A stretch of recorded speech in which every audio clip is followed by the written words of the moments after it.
So in a previous video, I tried to make the perfect cheese sauce. Something with the smoothness and creaminess of Cheez Whiz, but with a little bit more of a real cheese flavor. So after a lot of testing, I found that just by combining American cheese and provolone, adding a little bit of cornstarch, and then heating that up in a pot with some cream, got me pretty close to what I was looking for. But in the comments of that video, I kept seeing the same thing mentioned. You could turn the provolone into American cheese by adding a sprinkle of sodium citrate is a common stabilizing ingredient for cheese. What do you think about using sodium citrate? You should check out how to make cheese sauce using sodium citrate.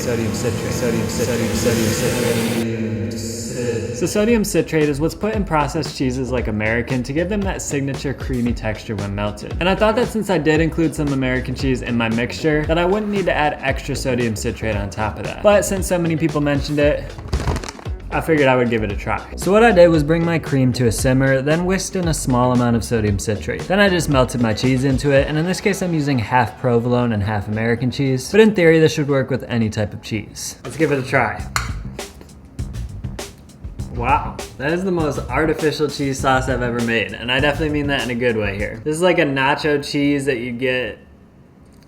Where do you get nacho cheese? It's like an actual sauce. Before, it kind of just felt like melted cheese. This feels exactly like the artificial cheese sauce that we're looking for. And because of how powerful this sodium citrate is, you don't even need to use cream. Personally, I like using milk because it adds a nice creaminess without being too heavy, and you don't need to use as much of it to reach the ideal sauce consistency. But even water works well if you want a more pure cheese flavor, but just with a saucier consistency. And the best part is that this stays saucy even after it cools to room temperature, which is exactly what I've been looking for. However, this new realization also leaves me with one big question. You see, while this cheese sauce can be used for pretty much anything, I'm making it primarily for cheesesteaks. When you get a cheesesteak in Philly though, you typically have 3 different cheese options: provolone, American, and Cheez Whiz. When it comes to the Cheez Whiz though, there's a pretty big problem with trying to use it at home. Because this Cheez Whiz that most of us can find at our grocery stores is actually a Cheez Whiz dip, which is pretty different from the Cheez Whiz sauce that they use at restaurants in Philly. Unfortunately though, that sauce is a commercial product that's only available in like 6-pound bags, so it wouldn't really make a lot of sense for us to buy Well, it wouldn't make a lot of sense for you to buy it. The reason I bought it is for research. Because if I can find a way to recreate this, I can come up with a recipe that anyone can follow, so you don't need to buy a lifetime supply of cheese sauce just to make 1 or 2 sandwiches. And I think that with the help of our sodium citrate, it shouldn't be too hard to do. Because if we look at the ingredients on this Cheez Whiz sauce, aside from the actual cheese related things, it basically just boils down to Worcestershire sauce. I know that's not how you say it, I don't care. Mustard powder and paprika. The big question though is, what cheese should we actually use? Because when a lot of people make a homemade Cheez Whiz, they'll often use something like a sharp cheddar to give it a more real cheese flavor. And that's all great, but my goal here is not to make a sauce that tastes like real cheese. That's what I already did with my provolone sauce. My goal with this Cheez Whiz is to recreate the real thing. And that means that I've really just got 2 options. Okay, well I'm gonna try cheddar too, just to be thorough, but I think these 2 are gonna be what I'm looking for. When it says cheese product, because it can't legally be called cheese, that's when you know it's the good stuff. They're both gonna have that artificial cheese flavor that we're looking for, and considering that these are both craft products, they should get us pretty close to that Cheez Whiz taste. So let's whip up a batch and see what we're working with. So to make each sauce, I started by heating up 2 tablespoons of water, and then I whisked in about a 1/4 teaspoon of my sodium citrate. Then I added in 3 ounces of my cheese in question, the American, Velveeta, and sharp cheddar, along with 1 teaspoon of my Worcestershire, and a 1/4 teaspoon each of mustard powder and paprika. Then once the cheese is fully melted and the sauce is nice and smooth, I transferred them to separate containers for the taste test. Alright, so let's start by comparing the actual Cheez Whiz sauce to the Cheez Whiz dip that we got at the grocery store. And I just warmed them up a little bit to get them to the right consistency here.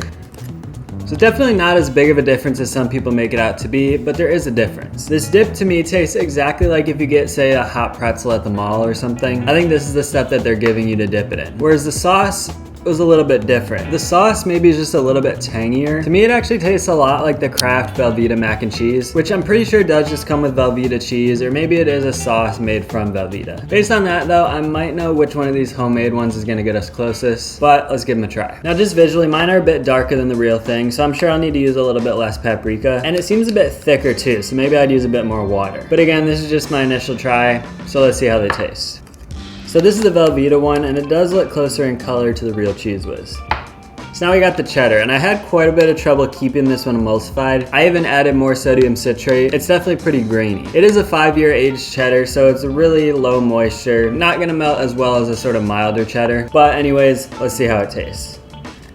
Just as I expected, this one is pretty far off. Again, it just tastes too much like real cheese, and in this case, that's not really what we want. The Velveeta is definitely the one that would get us the closest. But as it stands right now, it's still not close enough. Still, I think the dip might be the best option if you're not trying to buy a whole 6.5 pound bag of Cheez Whiz. But let me try a couple more things and see if I can't get a little bit closer. In the meantime though, I'm gonna use my leftover sauces to make myself a cheesesteak. And I'm pairing it with a glass of sake from this video's sponsor, Tippsy. Now, sake may not be the first thing that comes to mind when you think of what to pair with cheesesteaks, but Tippsy sommelier Sachiko recommended I try one with this Nigori sake from Haiwa Brewing Company, and I was actually blown away by how well they work together. I'm somewhat of a noob in the sake world, but thanks to Sachiko, I learned that the term Nigori means cloudy, meaning that this sake still has some of the fermented rice sediment in it, which gives it a creamier and fuller mouthfeel. It also has a nice balance between sweetness and acidity, and since sake is high in lactic acid, it actually pairs very well with cheese. So whether you're a sake enthusiast or you're new to sake like me, Tippsy has you covered. All you have to do is fill out their quick online questionnaire, which will ask you things like what flavors you prefer and what you want to pair the sake with. And based on your responses, Tippsy will match you up with sakes you'll love, delivered straight to your doorstep. And Tippsy's website also shows extremely detailed info about each sake. My favorite part is the taste metrics chart, which shows the acidity, sweetness, and density of each sake, so you can compare them against each other and keep track of which characteristics you like best. And as a viewer of this channel, Tippsy is offering you 10% off your first order using the link in my description below, along with the code Charlie at checkout. So thanks a lot to Tippsy for sponsoring this video, and thank you for your support. Now let's try some more cheese sauces. Alright, so I've got my new sauces here. So my biggest problem with the previous ones was number one, like I said, they weren't runny enough. So what I did here was double the liquid on all three of these. My other problem though was that they were a little bit darker than they should have been, probably because of the paprika, and they also had a slightly grainy texture, also probably because of the paprika. So what I did was eliminate the paprika on all three of these as well. Now since I thought the Cheez Whiz sauce tasted like Velveeta, this first one here is just water, sodium citrate, along with my Velveeta cheese. Now the second one is the same recipe as before, but just without the paprika.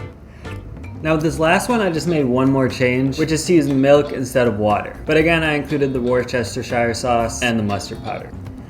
Yeah, milk is definitely not it. Makes it a little bit kind of sweet. Definitely gets us further away from the authentic Cheez Whiz taste. Now I also think that my straight Velveeta version is out.